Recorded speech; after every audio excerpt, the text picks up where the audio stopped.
Cinema എന്ന് പറയുന്ന സാധനമൊന്നും ഞാൻ ലൈഫിൽ അഭിനയം എന്ന് പറയുന്നത് ഇഷ്ടമാണ്. ഇൻഡസ്ട്രിയിൽ വരണം ഒക്കെ ആഗ്രഹം ഉണ്ടായിരുന്നു. സിനിമയിൽ ഇപ്പോൾ ഇത്രയെങ്കിലും ചെറിയ ചെറിയ ക്യാരക്ടർ ആണെങ്കിലും ചെയ്യുമെന്ന് അങ്ങനെ പ്രതീക്ഷിച്ചിട്ടില്ല. അപ്പൊ അതുകൊണ്ട് എനിക്കതൊക്കെ വലിയ സൂപ്പർ ലോട്ടയാണ് അതൊക്കെ. അങ്ങനെ ചേച്ചി ഇനിയിപ്പോ പേഴ്സണൽ ക്വസ്റ്റ്യൻസ് എനിക്ക് തീരെ ഇഷ്ടമില്ലാത്തൊരു കാര്യമാണ്, എന്റെ പൊന്നോ, ഒട്ടും ഇഷ്ടമില്ലാത്ത കാര്യം. പക്ഷെ ചേച്ചിക്ക് ഇനി എന്തെങ്കിലും അതില് എന്താ കൂട്ടിച്ചേർക്കണമെങ്കിലോ അല്ലെങ്കിൽ എന്തെങ്കിലും വ്യക്തമാക്കണമെങ്കിലോ മാത്രം പറഞ്ഞാൽ മതി. അല്ല ഈ ക്വസ്റ്റ്യൻ സ്കിപ്പ് ചെയ്യണമെന്നുണ്ടെങ്കിൽ അങ്ങനെ ആവാം. സ്കിപ്പ് ആണെങ്കിലോ ഒരു പ്രശ്നമില്ല.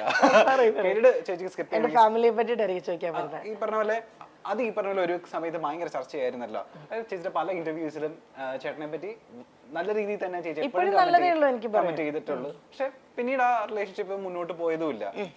ആക്ച്വലി എന്തെങ്കിലും ചേച്ചിക്ക് പറയാനുണ്ടോ? എന്തെങ്കിലും പറയാനുണ്ടോ എന്ന് ചോദിച്ചാല് ഒറ്റൊരു കാര്യം പറയാനുള്ളൂ. നമ്മൾ ആരായിക്കോട്ടെ, നമ്മൾ റിലേഷൻ തുടങ്ങുന്നതും കല്യാണം കഴിക്കുന്നതും എല്ലാം ഇത് നിർത്താൻ വേണ്ടിയിട്ടോ ഡിവോഴ്സ് ആകാൻ വേണ്ടിയിട്ടോ അല്ല. പക്ഷെ സാഹചര്യങ്ങൾ കൊണ്ടോ അല്ലെങ്കിൽ എന്തെങ്കിലും പ്രശ്നങ്ങൾ കൊണ്ടോ നമുക്ക് മുന്നോട്ട് പോകാൻ തീരെ പറ്റുന്നില്ല എന്ന് തോന്നിയാൽ നമ്മൾ അത് പതിയെ വളരെ ഗ്രാജുവലി അല്ല ഒറ്റയടിക്ക് ബായ്, മറ്റേ ഇംഗ്ലീഷുകാരൻ മറ്റേ കോഫി കുടിച്ചിട്ട് ബായ് പറഞ്ഞു പോകുന്നത് പോലെ നമ്മൾ 8 വർഷം ഞാൻ എൻ്റെ ലൈഫിൽ എൻ്റെ കൂടെ ഉണ്ടായിരുന്ന ആളാണ്.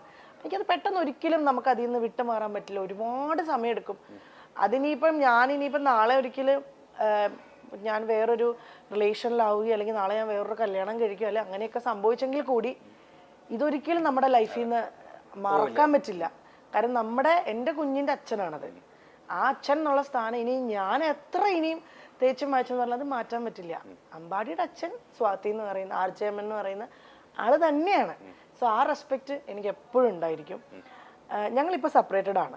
എനിക്ക് തോന്നുന്നു ഞാൻ ഇത് വളരെ ഓപ്പൺ ആയിട്ട് പറയുന്ന ഫസ്റ്റ് ഇന്റർവ്യൂ ഇതായിരിക്കും. ഞങ്ങൾ സെപ്പറേറ്റഡ് ആണ്. ഇപ്പോൾ ഒരു 2 വർഷത്തോളമായിട്ട് ഞാൻ കൊച്ചിയിലാണ് താമസിക്കുന്നത്.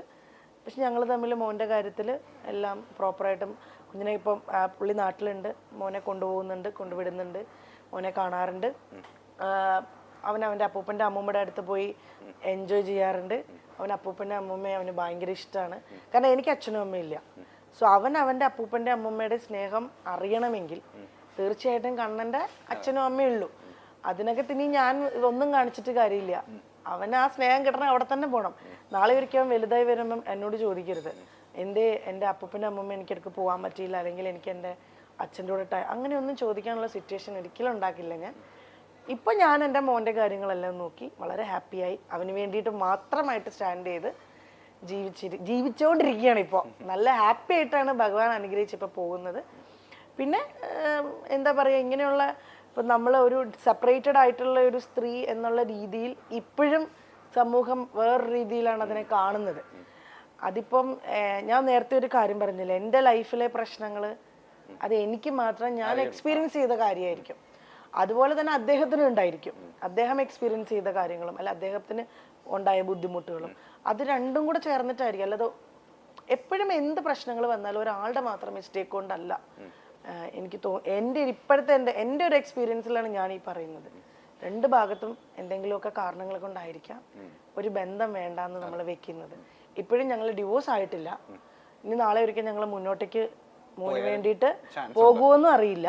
പൂർണ്ണമായിട്ടും ആ ബന്ധം വേണ്ട എന്ന് നമ്മൾ മറ്റേ കട്ടൻ റൈറ്റ് പോലെ അങ്ങനത്തെ ഒരു തീരുമാനത്തിൽ എത്തിയിട്ടില്ല. പക്ഷെ ഞങ്ങൾ വിളിക്കും, മോൻ്റെ കാര്യം സംസാരിക്കും, വഴക്ക് പിടിക്കാറുണ്ട്.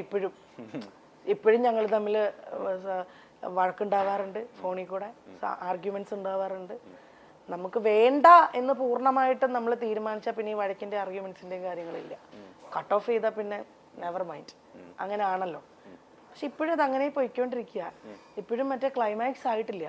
ക്ലൈമാക്സ് ആകുമ്പോൾ ഉറപ്പായിട്ടും ഞാൻ എൻ്റെ ഒഫീഷ്യൽ പേജിലൂടെ, കാരണം ഇത് ഞാൻ പോലും അറിയാതെ നാട്ടുകാർ ആഘോഷിച്ചു. കാരണം ഞാൻ എൻ്റെ കുറെ വാർത്തകൾ ഇതിനോടകം വന്നിരുന്നല്ലേ, അതായത് ആ സമയത്ത് ബിഗ് ബോസിൽ നിന്ന് ഇറങ്ങിയതിന് ശേഷമാണെന്ന് തോന്നുന്നു കുറെ ന്യൂസ് വന്നിരുന്നു സെപ്പറേറ്റഡ് ആയി ഡിവോഴ്സ്ഡ് ആയി എന്നൊക്കെ പറഞ്ഞു. അതെ, അത് പിന്നെ അത് ഞാൻ ഒരിക്കലും മറ്റുള്ളവരെയും കുറ്റപ്പെടുത്തില്ല. കാരണം ഇൻഡസ്ട്രിയിലുള്ള എല്ലാ ആൾക്കാർക്കും എന്തെങ്കിലും നമ്മൾ തമ്മിലൊരു പിണക്കം വന്നാൽ കൂടെ അവർക്ക് എപ്പോഴും ക്യൂരിയോസിറ്റിയാണ്. സെലിബ്രിറ്റീസ് ആയാലും അല്ലെങ്കിൽ ഇപ്പോൾ രാഷ്ട്രീയക്കാരുടെ ലൈഫായാലും അല്ലെങ്കിൽ ഇപ്പോൾ ഇൻഫ്ലുവൻസേഴ്സിന്റെ ലൈഫായാലും ഒക്കെ സെലിബ്രിറ്റി എന്നുള്ളൊരു സ്റ്റാറ്റസ് ഉണ്ട്. അവരുടെ ലൈഫിൽ എന്ത് നടക്കണു എന്നറിയാൻ വേണ്ടിയിട്ട് അത് ഓൾമോസ്റ്റ് ഇപ്പം നമുക്ക് പോലും നമ്മുടെ കൂടെയുള്ള സെലിബ്രിറ്റീസിന്റെ ലൈഫിൽ എന്ത് നടക്കുമെന്ന് ഒരു കൗതുകം ഒരാൾ പറയുമ്പോൾ അത് കേൾക്കാനുള്ള കൗതുകമുണ്ട്. ആ കൗതുകം തന്നെ അവർക്കുള്ളൂ. അത് പിന്നെ അത് വേറെ രീതിയിലാക്കും. അതിപ്പോ ട്രെൻഡായി മാറിയിട്ടുണ്ട്. കുറച്ച് കഴിയുമ്പോൾ ഇതിനും ഒരു വാല്യൂ ഇല്ലാതാവും. അപ്പൊ ഇതൊക്കെയാണ് സംഭവം. ഞങ്ങൾ ഇപ്പൊ സെപ്പറേറ്റഡ് ആണ്. മോന്റെ കാര്യങ്ങൾ നോക്കി.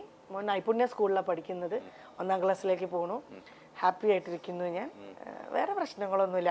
നമ്മളൊരു റിലേഷൻ വേണ്ടാന്ന് വെച്ച് കഴിഞ്ഞിട്ട് നമ്മൾ ലൈഫിലേക്ക് താഴേക്ക് പോന്നു കഴിയുമ്പോഴാണ് നമുക്കതിനെ അയ്യോ എന്നൊരു തോന്നൽ വരാം. പക്ഷെ നമ്മളൊരു റിലേഷൻ അല്ലെങ്കിൽ അതിൽ നിന്ന് മാറിയിട്ട് നമ്മൾ ഓക്കെ ആണ്, നമ്മൾ ഓക്കെ ആയാൽ മതി. അപ്പം അത് ഏത് റിലേഷൻ ആയാലും, ഇപ്പോൾ ഒരു പ്രണയം ഉണ്ടായിട്ടുള്ള നമുക്കൊരു പ്രണയത്തിൽ നിന്നാണെങ്കിലും നമ്മൾ റിക്കവർ ചെയ്ത് വന്നിട്ട് നമ്മൾ മുന്നേക്ക് നല്ല രീതിയിൽ പോയാൽ മതി. അവിടുന്ന് താഴെ പോയി ഡിപ്രഷനായി, ഹോസ്പിറ്റലൈസ്ഡ് ആയി, ആത്മഹത്യ അതൊന്നും അല്ലാണ്ട് ഒരു സ്റ്റെപ്പ് നന്നായി മേലേക്ക് പോകുന്നുണ്ടെങ്കിൽ അത് നല്ലതാണ്. ഞാൻ പറഞ്ഞില്ലേ, എല്ലാ സമയവും കടന്നു പോകും. ഒന്നിനും സ്റ്റെബിലിറ്റി ഇല്ല ലൈഫിൽ. ഇപ്പം നമ്മൾ ഈ സംസാരിച്ചുകൊണ്ടിരിക്കുന്നത് ഒരു അരമണിക്കൂറിൽ ഇത് തീരും. ഇത് റെക്കോർഡായിട്ടുണ്ടാവും. ഈ സമയത്ത് ഞാൻ പറയുന്നതൊക്കെ ഉണ്ടാവുള്ളൂ. ഞാൻ പറയല്ല, ഞാൻ ഇപ്പൊ പറയുന്ന കാര്യങ്ങളും എൻ്റെ നിലപാടുകൾ നാളെ ഒരുപക്ഷെ മാറിയേക്കാം.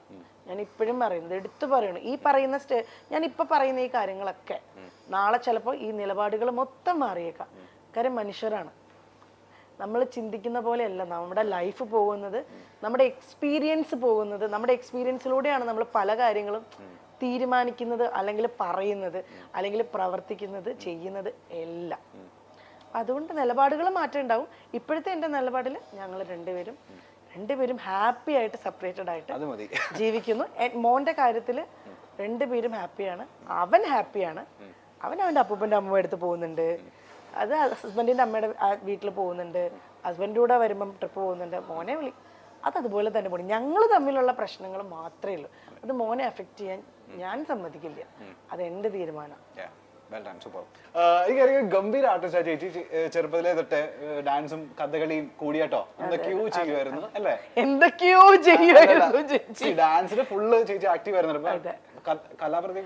ഞാൻ കലാതലായിരുന്നു. ഹസ്ബൻഡ് പുള്ളിക്കാരൻ കലാപ്രതിഭയായിരുന്നു. 5 വർഷം കോട്ടയം ജില്ലയിലെ കലാപ്രതിഭയായിരുന്നു പുള്ളി.